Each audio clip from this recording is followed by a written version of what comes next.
안녕하세요. 그리스도인의 십자가를 지켜라의 권중근입니다. 평안하십니까? 예수님의 참된 평안이 여러분과 여러분의 가족분들과 함께 또 저와 저희 가족과 함께 하기를 진심으로 바랍니다. 오늘 함께 나눌 말씀은 요한복음 21장 17절입니다. 세 번째 이르시되 요한의 아들 시몬아 네가 나를 사랑하느냐 하시니 주께서 세 번째 내가 나를 사랑하느냐 하심으로 베드로가 근심하여 이르되 주님 모든 것을 아시오매 내가 주님을 사랑하는 줄을 주님께서 아시나이다. 예수께서 이르시되 내 양을 먹이라. 다시 한번 읽겠습니다. 세 번째 이르시되 요한의 아들 시몬아 네가 나를 사랑하느냐 하시니 주께서 세 번째 네가 나를 사랑하느냐 하심으로 베드로가 근심하여 이르되 주님 모든 것을 아시오매 내가 주님을 사랑하는 줄을 주님께서 아시나이다. 예수께서 이르시되 내 양을 먹이라. 이건 너무나 다들 잘 아시는 말씀이십니다. 그러니까 베드로가 예수님을 세 번 부인하고 그리고 이제 그 뒤에 베드로는 예수님을 세 번 부인하고 다구는 소리가 들리면서 이제 예수님과 눈이 마주치고 그리고 베드로는 심하게 통곡을 하는 일을 겪습니다. 이제 그 뒤에 예수님께서는 채찍에 맞으시고 그리고 십자가를 메고 골고다 언덕을 오르셔서 그 골고다 언덕에 세워진 십자가 위에 손과 발목을 대못에 박히시고 그리고 십자가 위에서 예수님은 운명을 하십니다. 온 인류의 죄악을 다 담당하시기 위한 거룩한 죽음이자 대속의 죽음이셨습니다. 그 예수님께서 이제 무덤에 들어가시고 3일 만에 부활하셔서 이제 다시 제자들에게 나타나시죠. 베드로는 그 예수님을 만납니다. 부활하신 예수님을. 근데 그럼에도 불구하고 베드로는 자기의 원래의 생업인 어부의 시절로 돌아옵니다. 그래서 고기잡이를 하는 베드로에게 예수님은 다시 오시죠. 그리고 베드로에게 물으십니다. 세 번을 물으십니다. 네가 나를 사랑하느냐? 베드로는 내가 주를 사랑하는 줄 주께서 아시나이다 라는 동일한 고백을 세 번째 드리면서는 근심하면서 세 번째 물으심으로 근심하면서 베드로는 대답합니다. 내가 주를 사랑하는 줄 주님께서 아시나이다. 그랬더니 주님께서 세 번째 동일한 명령을 주시죠. 내 양을 먹이라, 내 양을 치라, 내 양을 먹이라 이제 말씀하십니다. 물론 사도와 현대 세계에 있어서의 목사와 같다고 보기는 어렵습니다. 어떤 목사들은 자신을 사도화하는 사람들도 있고 선지자화하는 사람도 있고 전광훈 같은 경우가 이제 대표적인 예겠죠. 본인을 선지자라고 얘기하고 아마 입이 근질근질할 겁니다. 자기를 사도라고도 하고 싶어서. 근데 바울 이후에 닫혔던 성경을 전광훈을 통해서 열었다라고 이렇게 말하는 거 보면 확실히 본인을 사도급으로 올리고 싶은 욕심은 굉장히 많이 있는 것 같은데 그건 제 추측이고 하여간에 전광훈이 본인 입으로 자신을 사도라 그런 적은 없지만 이렇게 보면 굉장히 이제 그런 느낌은 많이 받죠. 근데 그건 제 추측이니까 제가 이래라 저래라 할 말은 아닙니다. 근데 어쨌거나 이 목사를 사도화하는 것은 문제가 있죠. 베드로에게 주신 하나님 예수님의 말씀을 그것을 이제 목사가 그대로 지켜야 된다 이제 라고 얘기하는 것은 목사를 사도화하는 거니까 이제 그것은 굉장히 문제가 있습니다만 이제 그럼에도 불구하고 이제 성경의 내용을 보면 너희는 많이 선생되지 말고 아비가 되라는 그 양들의 무리를 섬길 때의 기본적인 자세에 대해서는 성경을 통해서 하나님은 여러 차례 말씀하고 계십니다.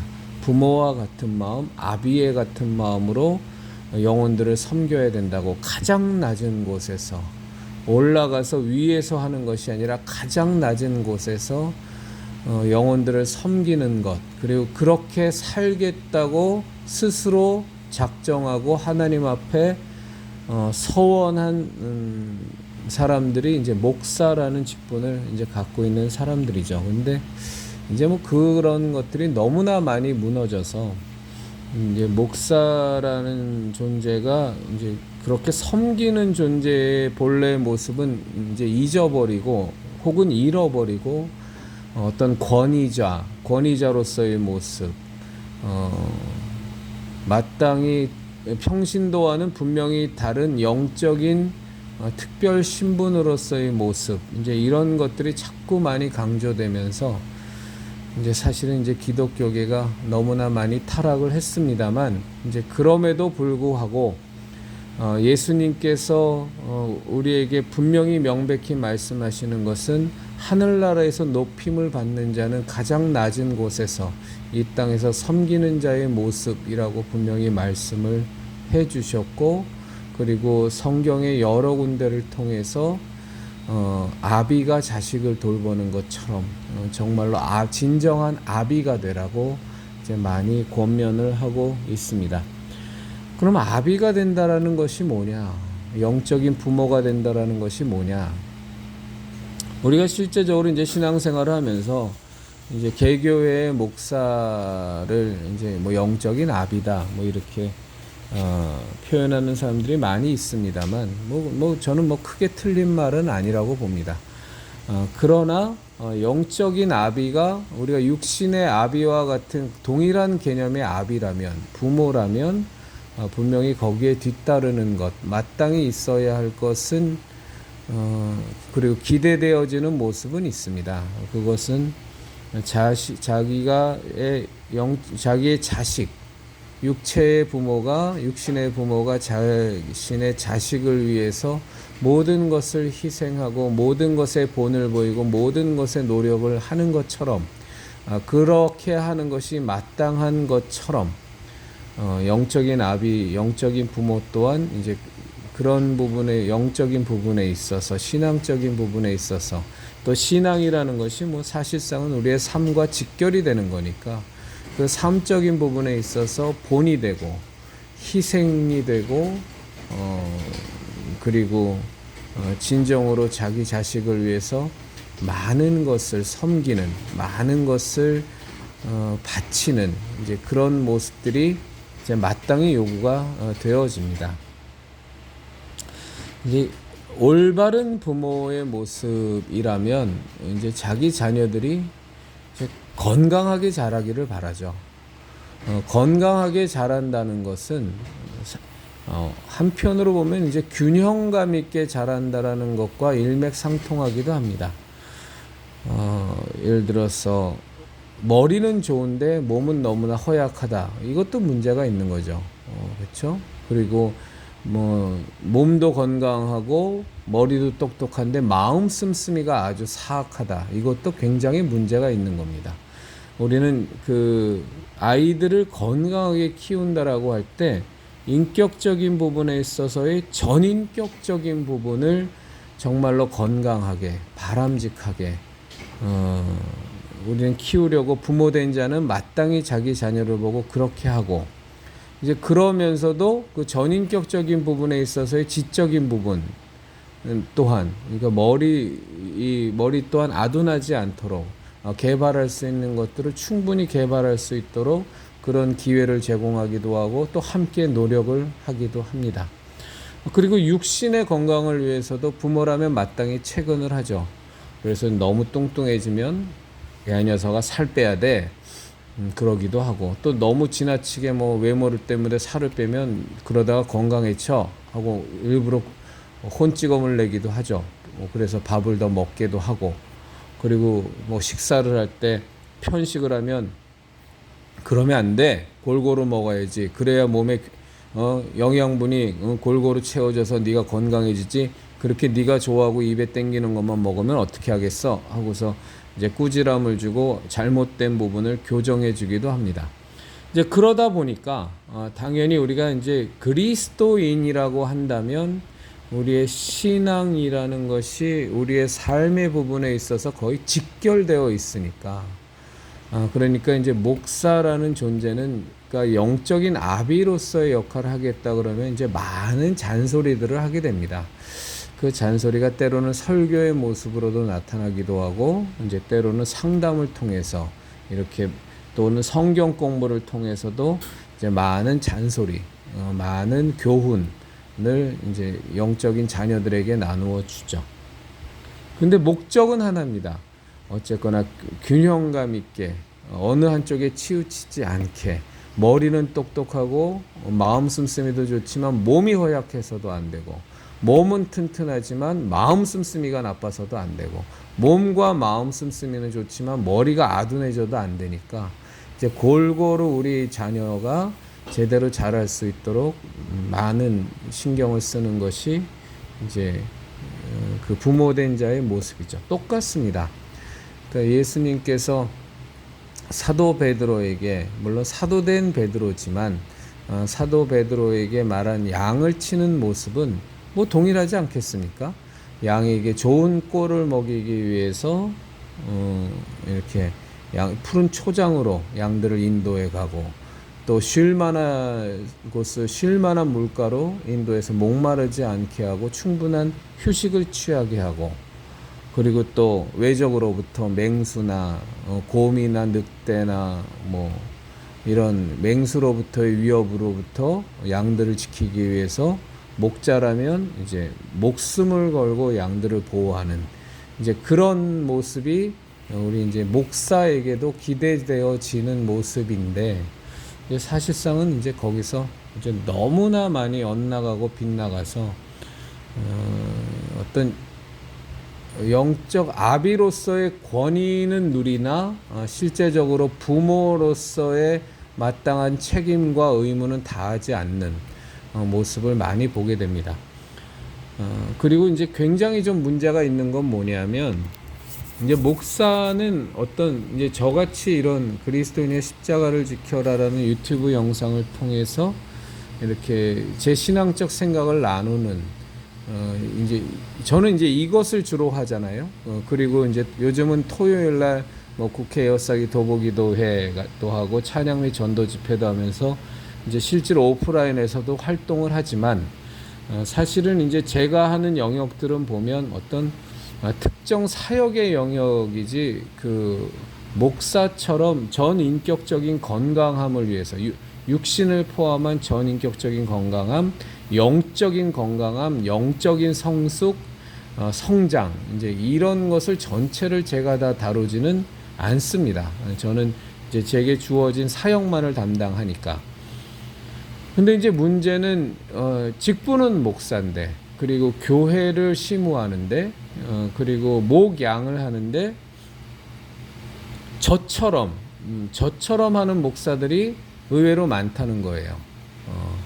그래서 본인이 중요하다고 생각하는 것, 예를 들어서 전도다 그러면 전도를 강조하는 것은 좋은데, 실제로 나머지 부분들, 뭐 삶을 교인들의 삶을 돌아보는 부분이라든가, 그리고 주변의 어려운 이웃을 돕는 구제의 부분이라든가, 그리고 또 기도 생활과 말씀 생활 부분이라든가, 이런 부분에 대해서는 막 펑크가 나기도 하고, 또 어떤 사람들은 뭐 기도를 또 막 집중적으로 강조를 했는데 다른 부분은 너무 약해서, 사실은 그 이런 모습들이 이제 사역 중심의 교회에서 많이 나타나거든요. 특히 이제 막 절대 배가라는 표현 요즘은 참 안 씁니다만, 저가 신앙생활을 본격적으로 시작했던 1980년대에는 그 절대 배가라는 표현을 참 많이 썼습니다. 그러니까 지금 있는 교인 수의 곱하기 2를 올해 내에 반드시 만들자. 그러니까 무조건 한 명씩 전도해서 교회로 데리고 와라. 그래서 교인을 절대로 배가시킨다. 이제 이런 표현들 하면서 엄청나게 그 전도를 푸시하고 이제 그런 것들이 이제 많았는데, 대부분의 그런 사역 중심적인, 그것도 목사가 가장 중요하다고 여기는 사역 중심적인 교회를 가서 보면 이제 그 교회 교인들이 대부분 좀 보면 신앙이 굉장히 좀 불균형 상태를 이루고 있고, 한쪽으로 편중되어 있는 것을 많이 봅니다.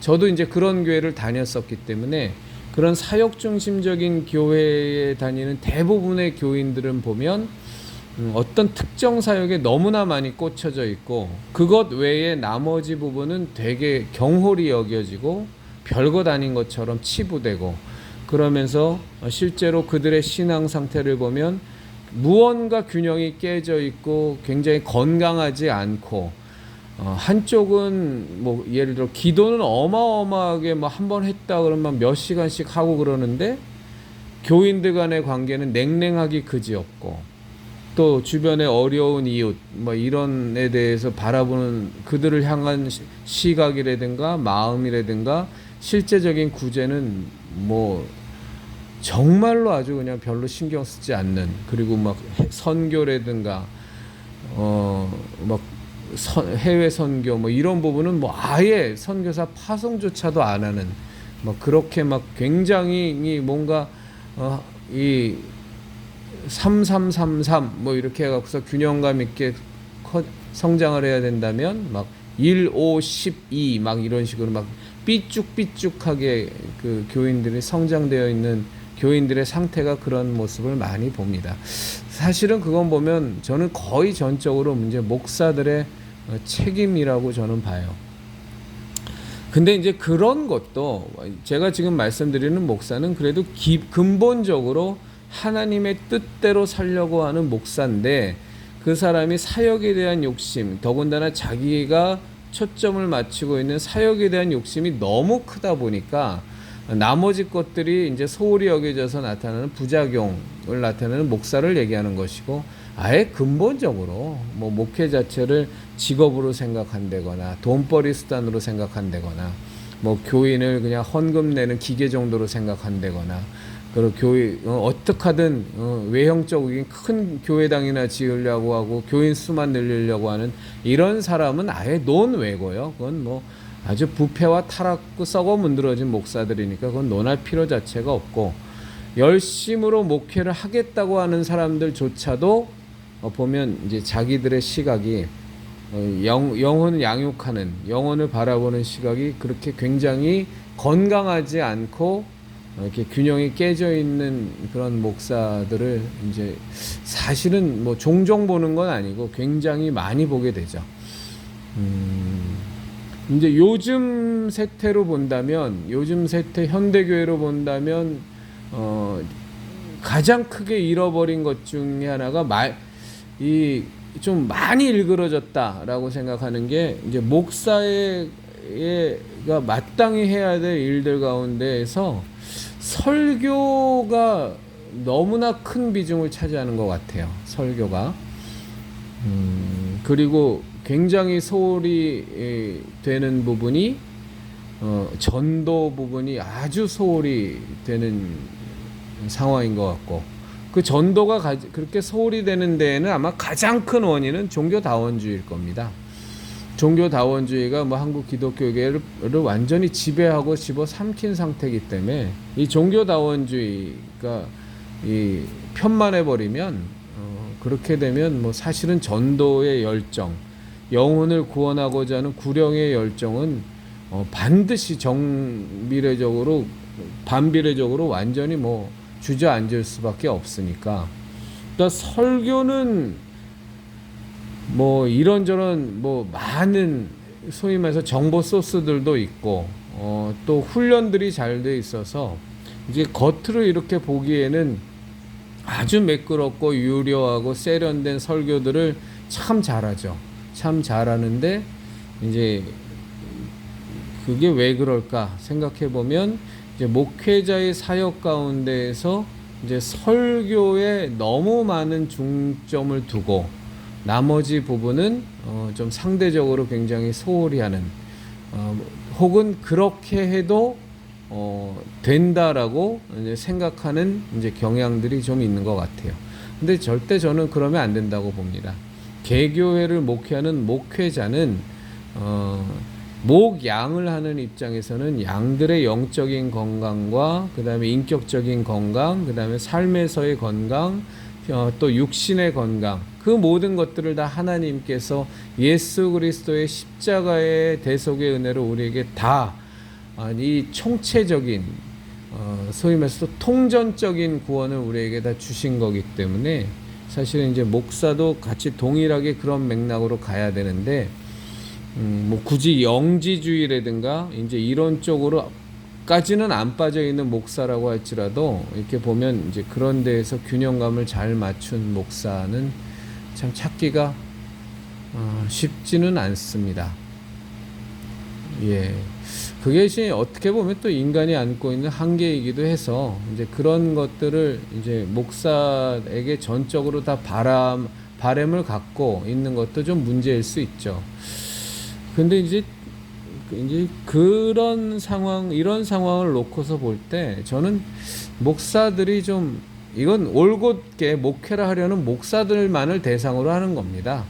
썩어 문드러지고 부패한 그런 목사 같지도 않은 사꾼들은 아예 논외의 대상이고, 정말 목회를 온전히 바르게 하고자 하는 목사들이라면 저는 스스로의 한계에 대해서 분명히 좀 인정을 하고 그런 부분에 대해서 이제 교인들과 저는 그 공감대가 형성이 되어져야 된다고 생각을 해요.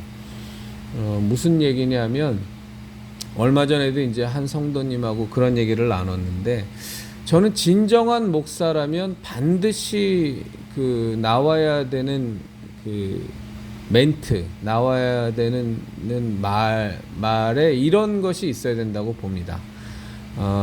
나는 목회 비전이 이렇고, 나는 이쪽 길로 나의 목회 비전을 잡고 있고, 내가 갖고 있는 하나님이 내게 주신 탤런트는 이런 탤런트가 있어서 나는 그것을 정말로 열심히 개발하고 그것을 잘 활용해서 나는 이러이러한 목회 비전을 갖고 있다. 그런데 이렇게 몇 해 동안 우리 성도님을 뵈면 성도님의 탤런트는 이런 것 같은데, 그리고 이런 비전을, 그 신앙적 비전을 갖고 있는 것 같은데 그것이 나하고는 잘 사실은 맞지가 않아서 우리 성도님이 우리 교회에서 신앙생활을 하기에는 좀 어려움이 있을 것 같다.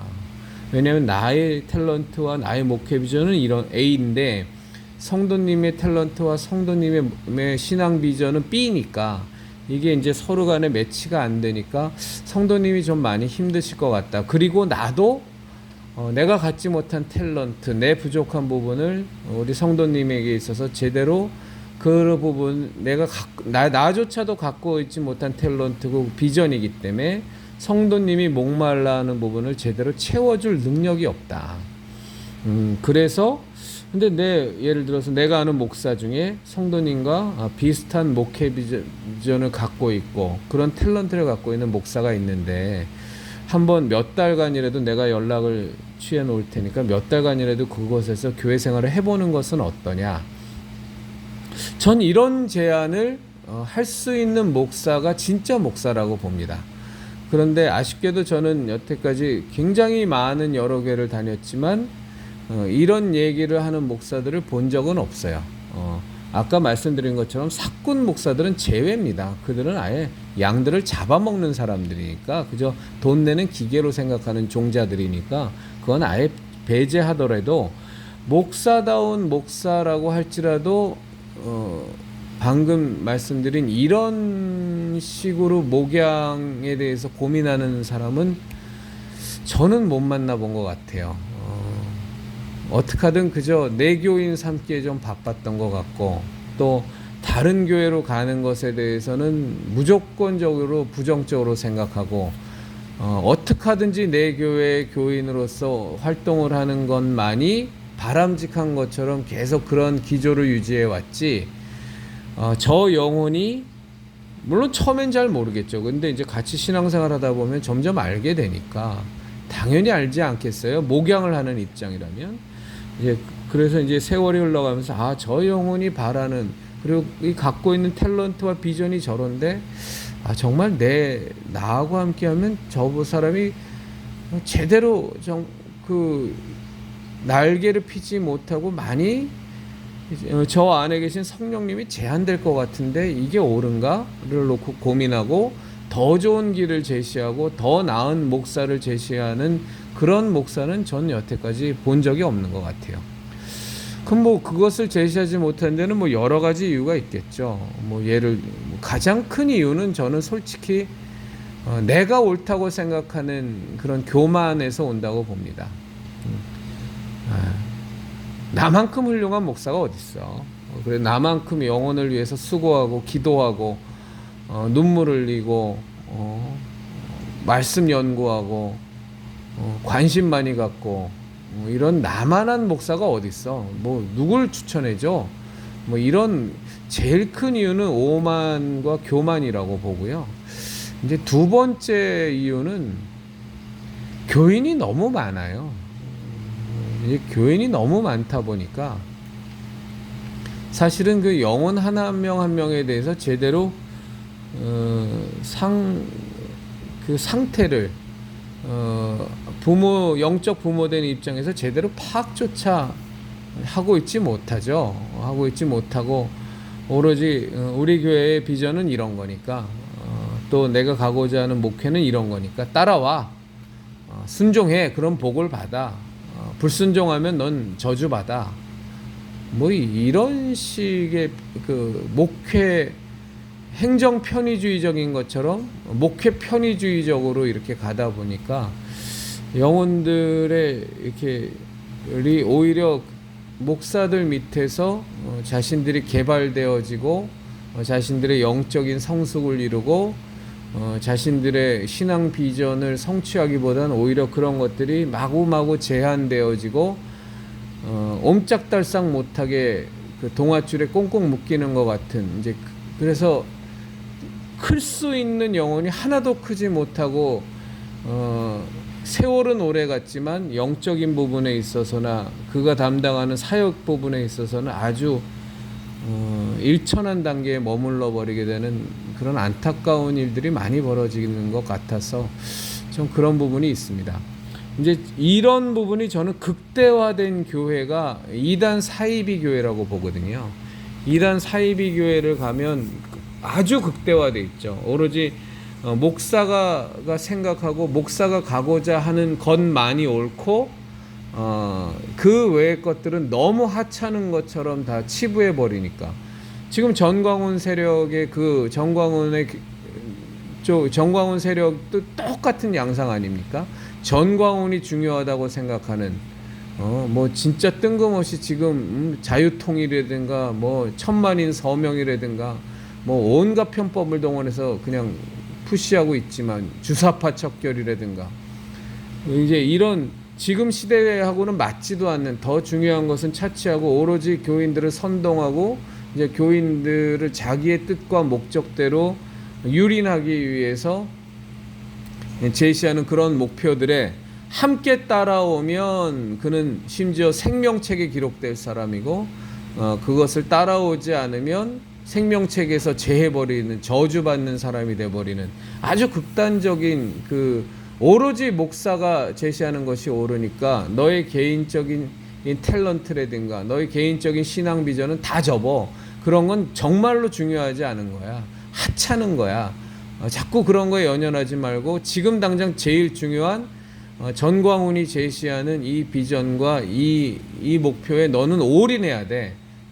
그래야 네가 옳게 신앙생활하는 거야 하고 계속 세뇌시켜서 교인들이 그렇게 집단 광기에 시달리는 사람처럼 그렇게 막 정신없이 막 천만인 서명운동 받으러 다니고 또 그거 받은 사람 뭐 박수하고 하면서 계속 선동하고 붐업하고 이제 그런 일을 하죠. 근데 그건 전광훈뿐만이 아니라 모든 이단 사이비가 다 그렇습니다. 신천지도 마찬가지고 하나님의 교회도 마찬가지고 JMS 정명석도 마찬가지고 만민중앙교회 이재록도 마찬가지였고 모든 이단 사이비는 그 개인의 갖고 있는 하나님께서 주신 너무나도 귀한 탤런트 그리고 하나님께서 성령님을 통하여 그에게 주신 그 놀라운 비전 이런 것들은 완전히 다 막살내버리고 오로지 교주의 비전, 교주의 목표 에만 올인을 시켜버리는 이제 그런 모양새가 띠는데 이제 전광훈 집단도 역시 동일한 그런 모양새를 띠고 있죠.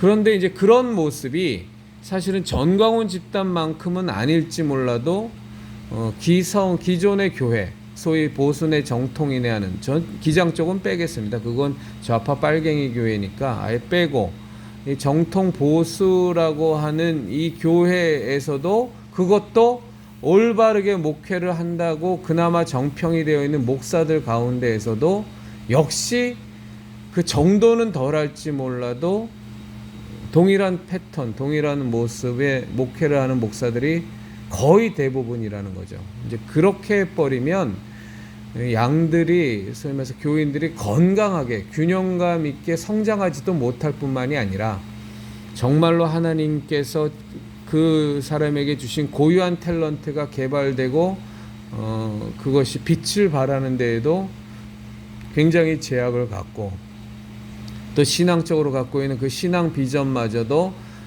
그냥 묻혀버리는 일이 되게 많죠.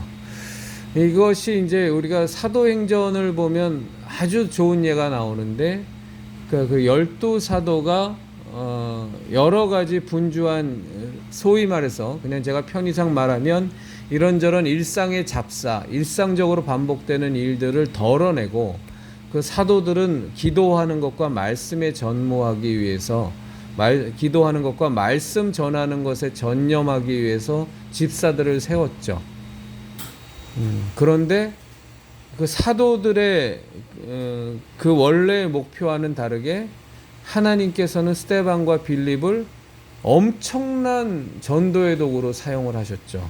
그래서 빌립 같은 경우는 에티오피아 내시 간다게에게 복음을 전하면서 이디오피아 전체가 복음화돼 버리는 그런 역할도 하게 되고, 막 빌립을 통해서 굉장히 놀라운 이적과 기적과 예수 그리스도를 증거하는 데 따르는 표적들도 엄청나게 많이 나타나게 하셨고, 스데반을 통해서는 막 스데반이 돌에 맞아 순교까지 하면서까지 정말로 예수 그리스도를 전하다가, 원래 하려던 일은 그냥 일상적인 그 모임의 잡무들을 처리하기 위해서 세운 집사들인데, 하나님은 그렇게 그들을 두지 않으셨죠. 그들이 갖고 있는 탤런트, 그들이 갖고 있는 그 안에 있는 성령님께서 온전히 역사하시도록 어마어마한 전도의 도구로 스데반과 빌립을 사용하셨던 것처럼,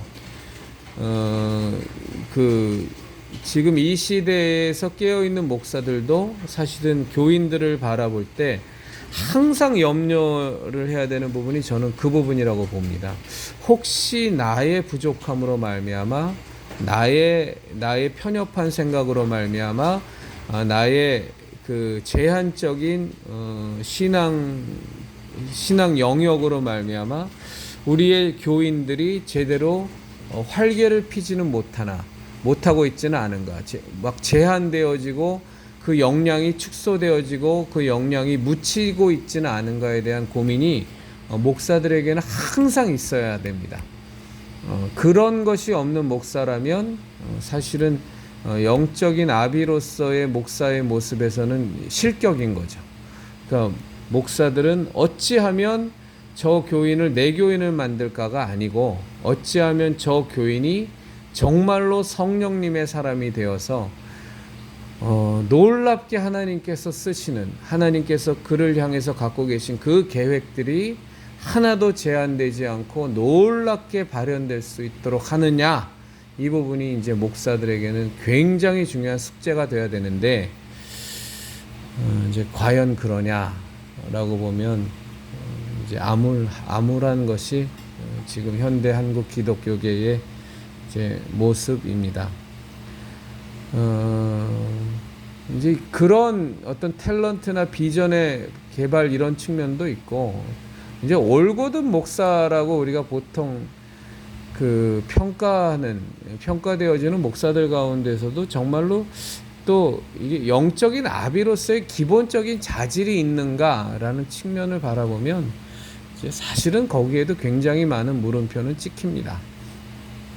그 하나의 예를 들어서, 우리 부모들이 자녀들한테 그랬잖아요. 자녀가 예를 들어 학교에서 뭐 학교 폭력 사태를 일으켰다든가, 혹은 뭐 범죄를 저질러서 경찰서에서 무슨 조사를 받는다든가, 아니면 뭐 검찰에 송치된다던가 뭐 이런 아주 그 불미한 사태가 벌어졌을 때 정말 정상적인 부모라면 가서 이제 싹싹 빌죠. 내가 자식을 교육을 잘못해서 그런 겁니다. 내가 아이를 잘못 가르쳐서 그런 겁니다. 정말로 봐주십시오.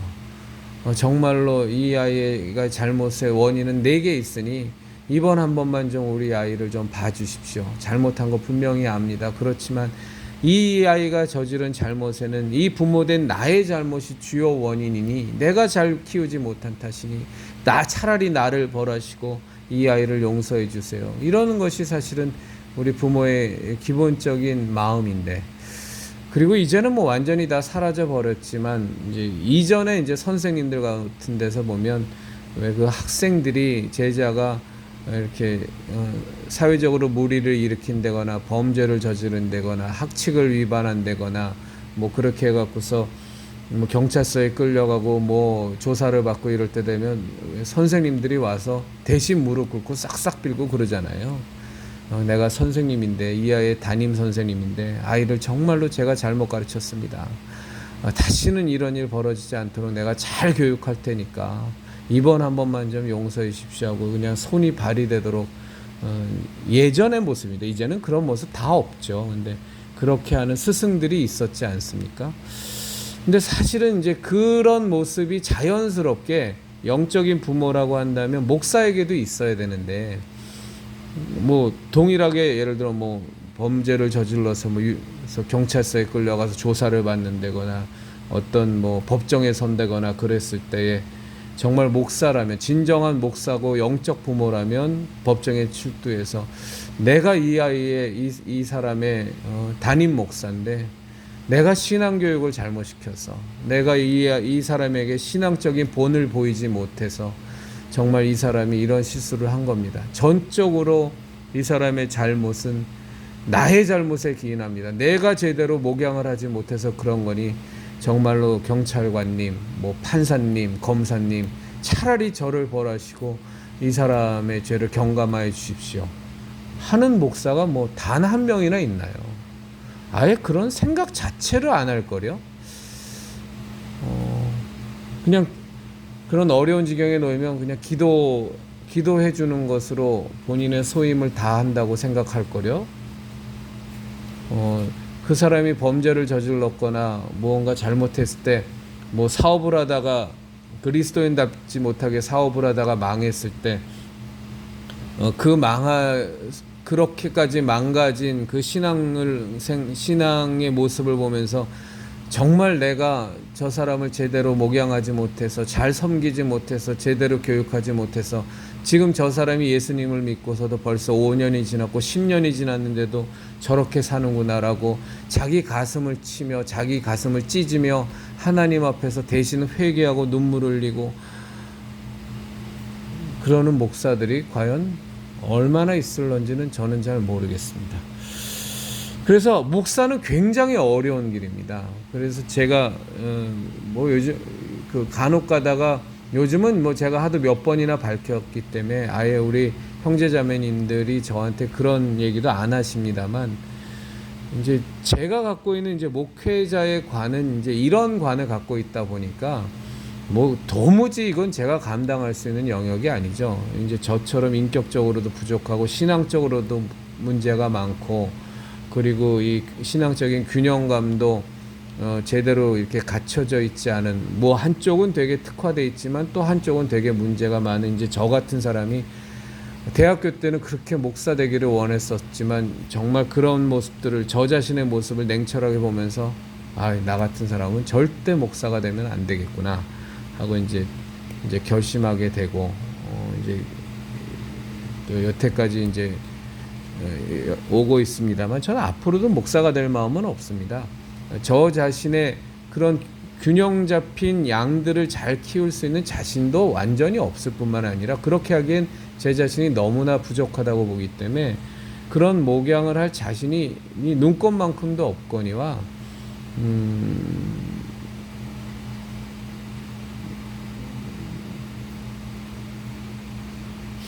그리고 제 주변에서 참 괜찮은 사람이 참 저 사람 괜찮다. 정말로 뭐 나보다 나이는 어려도 혹은 또 뭐 나와 비슷한 연배지만 정말로 참 성숙하다라고 생각했던 사람들조차도 이 신학교만 가면 그리고 거기에서 과정만 밟고 나오면 정말 저 사람이 그때 그 사람이 맞나 싶을 정도로 교권주의자로 바뀌고 그냥 목사라는 권위의식에 완전히 쩔어 있고 특권의식에 완전히 사로잡혀 있고 이제 그러면서 이렇게 목양의 세계로 나오는 모습들을 뭐 하도 많이 봐서 그래서 이제 저는 뭐 아예 근본적으로 주제도 못 되지만 아예 엄두조차도 낼 생각을 못 하고 있죠. 예, 뭐 그렇습니다. 그래서 제가 오늘 좀 말씀드리고 싶은 내용은 뭐냐면 정말 목사라는 직분이 갖고 있는 그 특수성, 사실은 특수성이라는 표현은 적합하지 않은 것 같습니다. 이제 차라리 이제 저같이 이렇게 유튜브 영상을 통해서 신앙적 생각을 나누고 뭐 토요일 날 이런 오프라인 집회를 하고 이런 것들이 오히려 좀 특수성일 것 같고 목사라는 길은 정말로 아무나 가면 안 된다는 거죠. 정말로 아무나 가면 안 되고 이미 목회자의 길로 들어섰거나 지금 목회를 하고 있다면 정말로 목양이라는 것의 측면에 있어서 근본적으로 좀 다시 되짚어 볼 필요가 있습니다. 내가 양들을 정말 건강하게 키우고 있는 목사인가? 아니면 내가 중요하다고 생각하는 나의 비전과 나의 탤런트에 맞춰서 양들을 재단하고 있는 것은 아닌가? 정말 저 사람들이 갖고 있는 저 안에 계신 성령 하나님이 나로 말미암아 철저히 제한당하고 있지는 않은가라는 부분에 있어서 참 많이 고민하고 기도해야 됩니다. 제가 참 여러 차례 말씀드리지만 제가 많이 존경했던 오카는 목사님 같은 경우는 그렇게 혼자서 많이 그 교회당에서 혼자서 앉아서 많이 혼자만의 기도 시간을 가지셨다 그러잖아요. 그 기도 시간에 많은 부분이 뭐였냐면 하나님께서 영혼을 저에게 자꾸 보내주시는데 아무리 생각해도 나는 너무너무 부족하고 턱없이 모자른 사람인데 하나님이 이렇게 양들을 보내주시니 제가 이 양들을 어떻게 제대로 양육할 수 있습니까? 그러니까 너무 다르죠? 요즘에 이 목사들하고는 대부분의 목사들하고는 너무 다르죠. 그러니까 교인이 느는 것 늘기만 하면 그냥 좋아 죽는 그냥 헌금 낼 교인 한 명 더 왔다고 또 내 교인 수 늘려줄 사람 왔다고 또 교회 더 크게 지을 수 있는 소위 말해서 자산이 하나 늘었다고 좋아하는 그런 목사들과는 너무나 다르게 이제 그분은 한 명 한 명을 바라볼 때마다 그게 그렇게 부담스러웠다는 거 아닙니까? 어찌하면 내가 정말로 너무너무 부족한데 저 사람들을 잘 양육해서 하나님이 기뻐하시는 그 모습 그대로 내가 정말로 잘 양육할 수 있겠습니까? 내가 아비로서 저들을 정말 하나님 그리스도의 장성한 분량까지 성장시킬 수 있겠습니까? 전 아무리 생각해도 자기 주제는 그게 아닌데 라는 것이 항상 그 오카는 목사님의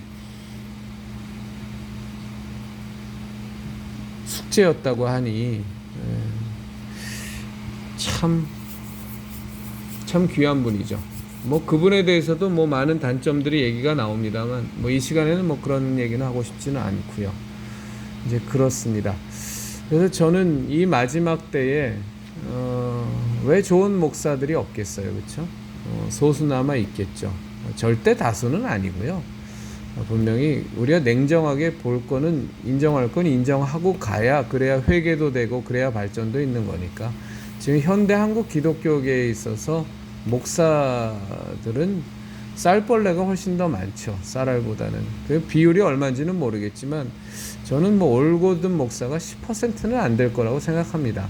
10% 미만이라고 보는데 저 좌파 뭐 이런 것들은 다 빼고요. 그건 아예 카운트할 가치도 없는 것들이니까 10% 미만이라고 보는데 그 10% 올고든 목사들 가운데에서도 이제 정말로 얼마나 많은 사람들이 이런 목양의 기본적인 자세를 갖고 영혼을 바라보느냐.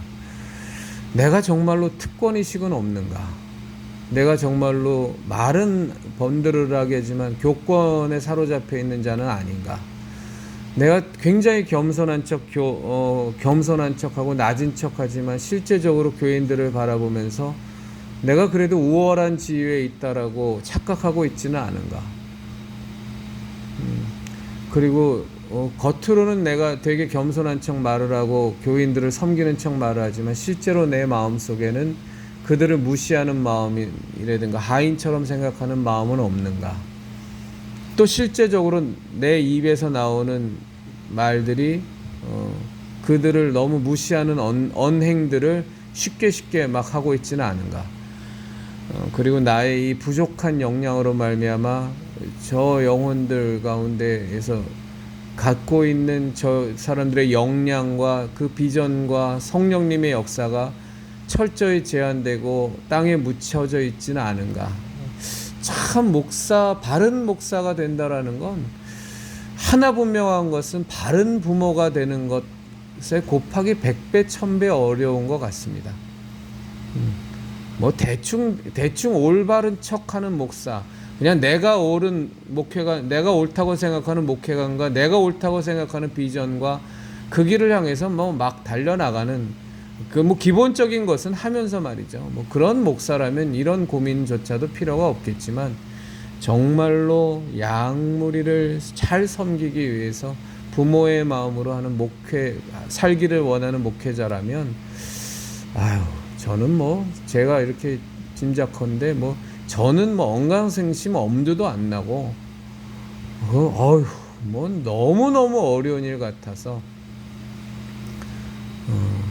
참 쉽지 않은 일인 것 같습니다. 이제 그래서 저는 이 뭐 부흥사들이라든가 또 무슨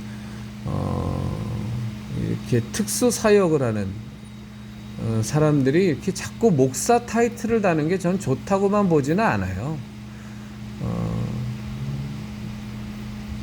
오히려 그냥 본인의 이 특수한 목적의 사역들이 있잖아요. 뭐 찬양이면 찬양도 있을 거고, 뭐 교육이면 교육도 있을 거고, 뭐 소위 말해서 무료 급식하는 쪽을 한다라면 뭐 무료 그런 것도 있을 거고, 뭐 여러 가지 또 부흥회를 전문으로 한다 그러면 전도자로서의 삶을 산다 그러면 또 그런 목적도 있을 거고, 저는 그런 사람들은 아예 목사 안수를 안 받고 그냥 그 특수 사역의 일을 꼭 뭐 목사 안수 받아야만 그 일을 하겠습니까? 근데 그냥 그렇게 가는 것이 오히려 낫지 않을까라는 생각도 이제 가져보기도 합니다.